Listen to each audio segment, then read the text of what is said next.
Rana cholanu solai si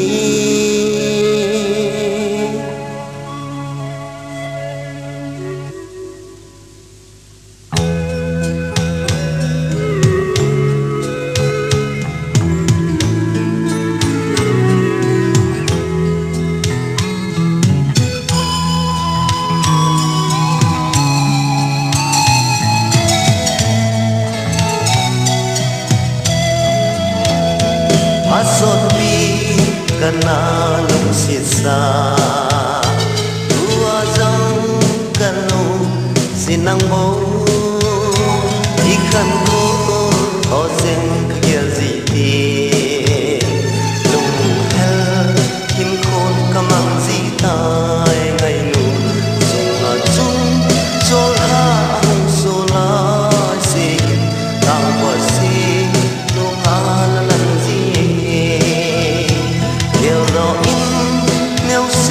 Liên hôm lại đi hò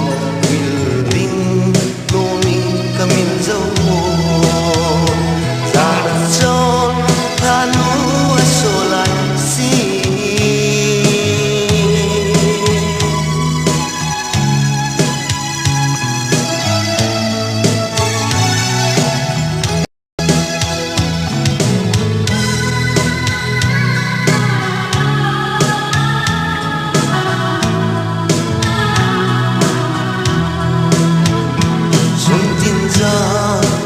Sawang zamon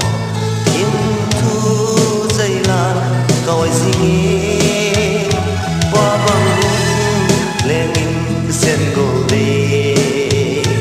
Ngayun temo kalay bana Lingin sunga-sung solha akong solay si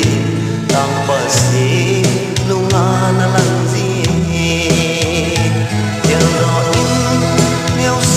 Liên hôm lại đi hồ mình linh nô minh cả mình dấu ra là cho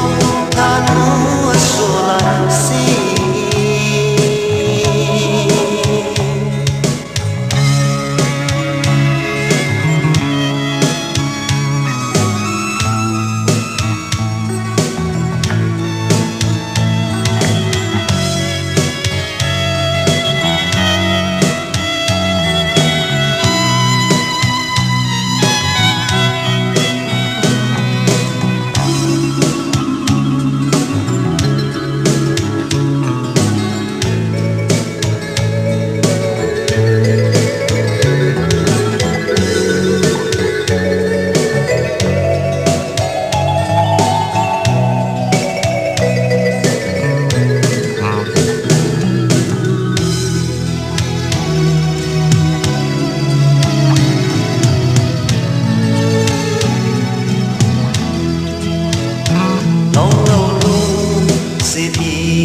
Nadin